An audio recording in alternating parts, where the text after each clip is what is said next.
Доброго дня, дорогі українці. Good afternoon, dear Ukrainians. We continue to expose the fakes of Russian propaganda, as well as their scenarios of planting the occupation administration in Ukraine. So the fake is that the life in the city of Energodar seems to be returning to normal under the leadership of the occupiers. In order to convince the local population that nothing will ever change, they began to spread fake messages through a fake Telegram channels created by them for their propaganda purposes, called Energodar Today, thereby reporting various news to allow the feeling of inevitability to take over the minds of local population. Well, first of all, they are announcing the creation of some detachments that are supposed to deal with order in the city. In particular, the Telegram channel reports that the Congress of the International Union of Zaporizhia Cossacks, named after Ataman Blesnyuk, took place, and it decided to resume the issue of public order in the city and is going to perform the functions of law enforcement agencies. Let me remind you that the National Police is the only legitimate body of internal affairs on the territory of Ukraine, and these self-proclaimed atamans and their detachments have nothing to do with Ukrainian law. There is also nothing in common regarding the self-proclaimed Guleta of the local government. Andriy Shevchuk, a deputy of city council from the opposition Platform for Life party, who cooperated with the occupation administration and announced the creation of the so-called self-organization council in Energodar, which should perform the functions of mayor and city government. The legitimate mayor Dmitry said that he is the only legitimate authority in Energodar elected by the residents of the city, and everything that is done by self-proclaimed leaders will sooner or later be evaluated by Ukrainian legislation. Another fake that has been spreading in recent days concerns the inhumane measures taken by Russian army against the Ukrainian civilian population. The whole world witnessed the actual destruction of several Ukrainian cities. Everyone saw what was happening in Mariupol. At the same time, through their propaganda channels, they claim that everything is happening on a regular basis, the civilian population does not suffer, and so on and so forth. In particular, unfortunately, one of the mouthpieces of this lie is the chairman of the Federation Council of the Russian Upper House of Parliament, Valentina Matvienko, born in Ukraine, who through Russia's state propaganda resources spreads the fake that the military operation in Ukraine is proceeding according to plan. There is a clear instruction from the President of Russia to prevent casualties among the population. The number of civilians who have unfortunately fallen victim to the conflict is already in the thousands. And unfortunately, again, such statements have nothing to do with the truth.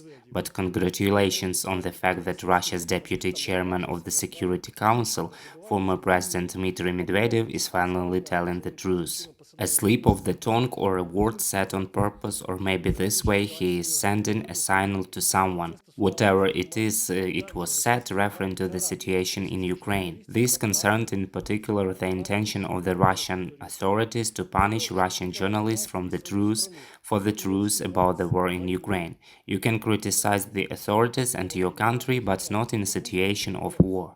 That's why Medvedev said, the word war came from his mouth. Accordingly, under the newly adopted Russian laws, now Medvedev must receive a severe sentence of imprisonment, although there is great doubt that this will happen. By the way, Russian propaganda is an attempt to suppress all free voices. It has reached absurd limits. In particular, Russia banned the German wave, created and founded by the German state, which for many years was probably one of the most loyal to Russia among European states. Moreover, Russia has even banned and blocked access to specially created pages of the German online newspaper Bild, which temporarily for a certain period of time translated some of its materials into Russian. It is obvious that the texts which are partially printed in Russian contain criticism of the Russian regime and are unfavorable for informing the Russian population. Dictators do not tolerate independence because it digs to the truth, said the German newspaper Bild on its Russian page. In connection with such measure of Russian propaganda machine, once again arguing that they have only one truth, the one that is being broadcasted by their propagandists. In order to justify an aggressive war against Ukraine, Russian government officials continue to spread the narratives that their war against Ukraine is aimed to stop anti-Russian scenarios that are being prepared in Ukraine. This message came from Russian Security Council Secretary Patrushev, who said the war was a response to the fact that since independence for 30 years now, Ukraine has been undergoing anti-Russian programming. Well, first of all, of course, no one created special anti-Russian sentiments on the territory of Ukraine. They arose automatically after Russia came to our lands with the war. And secondly, the logic of this very Patrushev is very funny.